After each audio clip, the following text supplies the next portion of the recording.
Hi viewers, welcome to our channel. ప్రస్తుతం మనతో పాటు దాము బాలాజీ గారు సీనియర్ జర్నలిస్ట్ ఉన్నారు. వారితో ఒకసారి మాట్లాడదాం. సార్ నమస్కారం. సార్ సునీత విలియమ్స్ మనకు తెలుసు, అంతరిక్షంలోకి వెళ్ళారు. దాదాపు 9 నెలల పాటు అక్కడే చిక్కుకుపోయారు. అయితే ఇవాళ మార్నింగ్ ఆమె సురక్షితంగా భూమి మీదకి అయితే రావడం జరిగింది సార్. ఈ నేపథ్యంలో ఆమె గురించి ప్రపంచవ్యాప్తంగా కూడా చర్చించుకుంటున్నారు. సో ఆమె బయోగ్రఫీ ఏంటి అని చెప్పేసి అండ్ సార్ ఇప్పుడు ఈ ప్రాజెక్ట్ కి సంబంధించి కూడా మాట్లాడుకుంటున్నారు. అంటే ఏంటి ప్రాజెక్టు, వీళ్ళు స్పేస్ కు ఎందుకు వెళ్ళారు, అక్కడ ఏం చేశారు అని చెప్పేసి. అండ్ ఇప్పుడు సురక్షితంగా భూమి మీదకి వచ్చారు కదా సార్. అయితే వీళ్ళ ఆరోగ్య పరిస్థితి కూడా అంటే నార్మల్ గా ఉండదు. వీళ్ళు నార్మల్ పొజిషన్ రావడానికి టైం పడుతుందని కూడా చెప్తున్నారు. మరి ఆరోగ్య పరిస్థితి ఏ విధంగా ఉంది, వీళ్ళు నార్మల్ గా రావడానికి టైం ఎంత పట్టొచ్చు అంటారు? Sunita Williams the daughter of India అని మోడీ కూడా ఆమెను పిలిచాడు.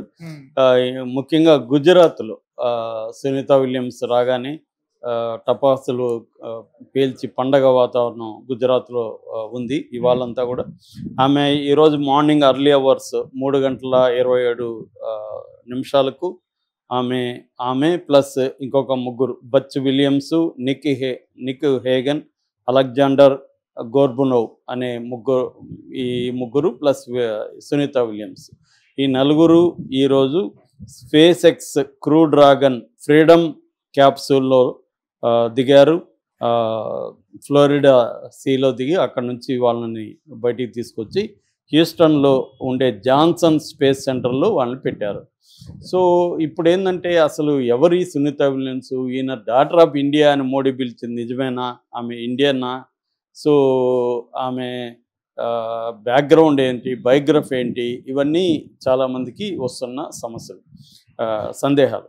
అలాగే ఆమె ఆరోగ్యం క్షీణించిందని, ముసలిదా అయిపోయిందని, ఇలా రకరకాలుగా ఈ 9 నెలలు అంటే 286 రోజులు ఆమె స్పేస్ ట్రిప్లో ఉండిపోయింది.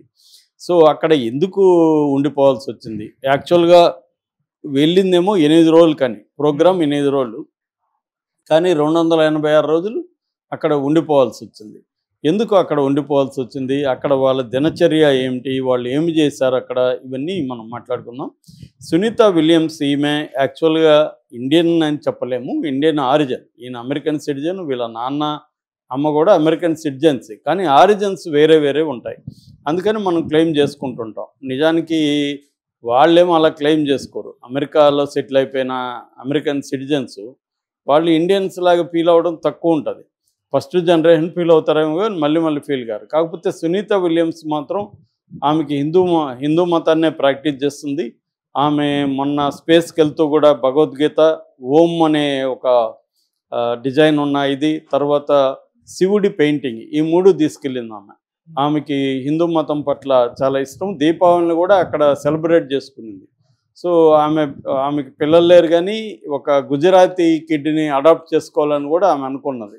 సో అందువల్ల ఆమెకి ఇండియా మీద ప్రేమ ఉంది, హిందూ మతం మీద ప్రేమ ఉంది. కాబట్టి ఆమెను మన వాళ్ళు ఎక్కువగా ఓన్ చేసుకునే పరిస్థితి. రెండోది ఏంటంటే ఇతర దేశాల్లో మన దేశంలో నుంచి వెళ్ళి అక్కడ సెటిల్ అయ్యి ఆరిజిన్స్, మన దేశంలో ఉన్న ఆరిజిన్స్ ఏదైనా ఇంపార్టెంట్ పొజిషన్లోకి వెళ్ళినప్పుడు మనం క్లెయిమ్ చేసుకో. కమలా హ్యారిస్ కూడా ఆమె మా దేశస్తురాలు అనుకున్నాం, కానీ కమలా హ్యారిస్కి అదేం ఉండదు. ఆమెకి అమెరికా ఫస్ట్ అనే ఫిలాసఫీనే ఉంటుంది. సునీతకు కూడా అదే ఉంటుంది, అదే ఉండాలి కూడా.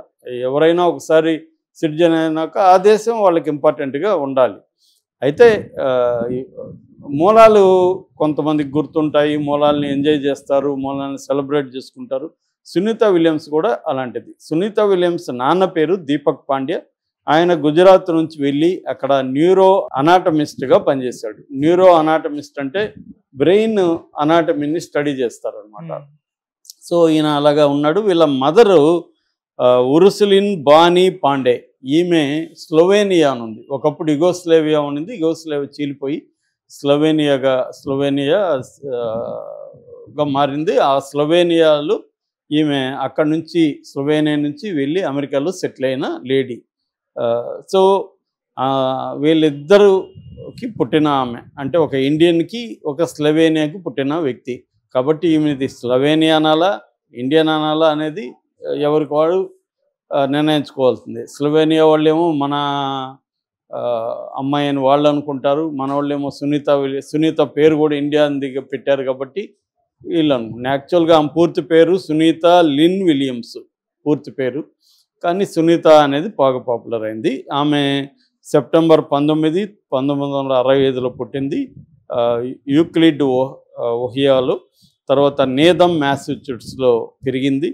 ఆమె నేదంలో హై స్కూల్ చదువుకునింది. దాని తర్వాత బీఎస్సీ ఫిజిక్స్లో యుఎస్ నేవల్ అకాడమీలో పూర్తి చేసింది. దాని తర్వాత MSc engineering management Florida institute of టెక్నాలజీలో చదివింది. దాని తర్వాత ఆమె యుఎస్ నేవీలో చేరింది 1987లో. అక్కడ నుంచి యుఎస్ నేవల్ ఏవియేషన్ అంటారు, అంటే నేవీకి కూడా హెలికాప్టర్స్ ఫ్లైట్స్ ఉంటాయి.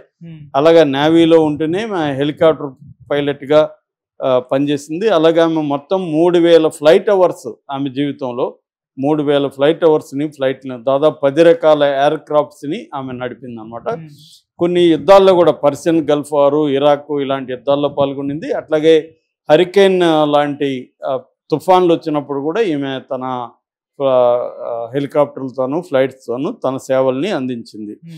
ఆమె ఇప్పటి వరకు స్పేస్లోకి 3 సార్లు వెళ్ళింది. అంటే మనకేంటంటే ఇంటర్నేషనల్ స్పేస్ స్టేషన్ ఉంటుంది.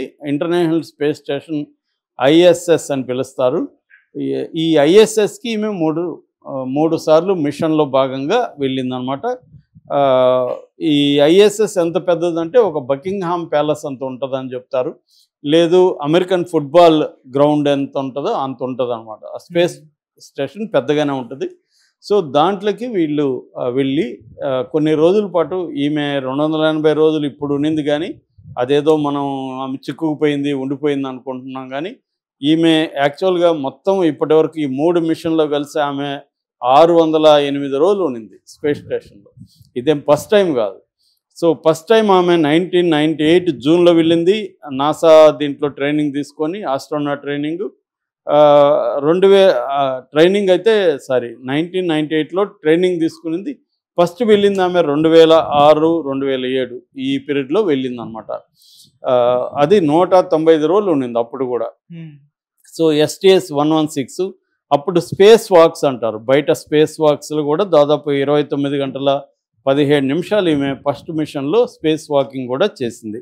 రెండవది 2012లో ఫ్లైట్ ఇంజనీర్గా వెళ్ళింది. 127 డేస్ ఉన్నింది ఆ టైంలో కూడా. ఆ తర్వాత మూడవది Boeing crew flight test expedition పైలట్గా వెళ్ళింది. పైలట్గా వెళ్ళిన ఫస్ట్ ఉమెన్ అనమాట ఈమె వరల్డ్లోనే. సో ఆ మిషనే ఇప్పుడు ఇది జరిగిందనమాట. సో ఈమె ఇప్పుడు 8 రోజులకి ఉండి వచ్చేయాలనుకొని పోయారు, షార్ట్ ట్రిప్ అనుకొని. కానీ 280 రోజులు. నిజానికి ఈ ఆస్ట్రోనాట్స్కి స్పేస్లో ఎంత ఎక్కువ కాలం ఉంటే అంత ఆనందం అని చెప్తారు చాలామంది వెళ్ళొచ్చిన వాళ్ళు. లక్ అది. ఆమె ఏదో చిక్కుపోయింది బాధపడుతుందని మనం అనుకుంటున్నారు, మీడియా ప్రచారం చేస్తుంది. అది కాదు. సునీత విలియమ్స్ హ్యాపీగా ఉంటుంది. ఎంత టైం నేను ఇక్కడ గడపగలిగానంటే ఆమె చాలా హ్యాపీగా ఫీల్ అవుతుంది అనేది చాలామంది చెప్తున్నారు. ఇంకా సునీత విలియమ్స్ మీడియాతో కానీ పబ్లిక్తో కానీ మాట్లాడలేదు. సో అయితే కాకపోతే ఆమె చెప్పిందని చెప్తున్నారు, నేను ముందు అసలు వాకింగ్ నేర్చుకోవాలి అని చెప్పిందని. ఎందుకంటే ఆమె 280 రోజులు అక్కడ ఉండడం అంటే అక్కడ వాకింగ్ ఏమి ఉండదు, అక్కడ స్పేస్లో ఉంటారు. జీరో గ్రావిటీ ఉండదు కాబట్టి కాళ్ళు ఇక్కడ ఆడించినట్టు కాళ్ళు చేతులు ఆడించడానికి కూడా లేదు. వాళ్ళ దినచర్య కూడా ఎలా ఉంటుందంటే ఎవ్రీ 5 మినిట్స్కి బ్రేక్ చేసి ఇక్కడ అమెరికాలో ఉండే కంట్రోల్ రూము వాళ్ళని గైడ్ చేస్తూ ఉంటుంది అనమాట. సో వాళ్ళకి ల్యాప్టాప్ ఉంటుంది. తర్వాత ల్యాప్టాప్ ద్వారా వాళ్ళు వాళ్ళ ఫ్యామిలీ మెంబర్స్తో మాట్లాడుకోవచ్చు. దాని తర్వాత వాళ్ళకి ట్యాబ్ ఉంటుంది. ట్యాబ్లో సినిమాలు చూడొచ్చు, ట్యాబ్లో న్యూస్ చూడొచ్చు. అవన్నీ కూడా అంటే కనెక్షన్ ఈ భూమితో కనెక్షన్ అయితే వాళ్ళకి ఉంటుంది అన్నమాట. ఇది 400 కిలోమీటర్ల ఎత్తులో ఈ స్పేస్ స్టేషన్ ఉంటుంది. ఆ తర్వాత వాళ్ళు దాదాపు 2 గంటల పాటు ఎక్సర్సైజ్ చేయాలి. ఎందుకంటే వాళ్ళు అక్కడ గురుత్వాకర్షణ శక్తి ఉండదు కాబట్టి కండరాలు ఎముకలు బాగా మెత్తబడిపోయే అవకాశం ఉంది. అందువల్ల ఏజ్ ఎక్కువ అయిపోయిన ఫీలింగ్ కూడా కలుగుతుంది. అందుకని మనకు వాళ్ళు అలా అయిపోతారనమాట. సో అందుకని వాళ్ళు ఎక్సర్సైజ్ చేయడానికి కూడా వాళ్ళు గాల్లో తేలిపోకుండా ఉండడం కోసం బెల్ట్ లాంటిది కట్టుకొని థ్రెడ్మిల్ లాంటి దాంట్లో కూడా వాళ్ళు రన్నింగ్ కూడా చేస్తారనమాట. తర్వాత 8 గంటల పాటు నిద్రపోతారు వాళ్ళు. ఫుడ్ కూడా జపనీస్ కొంత కూరగాయలు, తర్వాత రష్యన్ తృణధాన్యాలు, సూపు అలాంటివి కూడా వాళ్ళు తయారు చేసుకునే అవకాశం వాళ్ళకు ఉంది.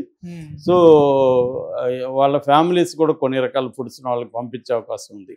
అలాగా వాళ్ళు అక్కడ ఒక లైఫ్, ఎందుకంటే ఈమె థర్డ్ టైం కాబట్టి ఆల్రెడీ ఆమె మొత్తం 608 రోజులు ఉండడం అంటే 286 రోజులు ఇది. అంతకుముందు ఆమె ఉనింది కాబట్టి సో ఆమెకు ఇది అలవాటు ఉందన్నమాట. ముందు ఫస్ట్ టైం 195 రోజులు ఉండింది, రెండోసారి 127 రోజులు ఉండింది కాబట్టి ఆమెకు ఆల్రెడీ ఆ లైఫ్లో ఎట్లా ఉండాలా, దానివల్ల వచ్చే సమస్యలు ఏంటి అవన్నీ ఆమెకి అలవాటు ఉంది. అదేదో ఇరుక్కుపోయి ఇబ్బందులు పడింది అనేది అబద్ధం.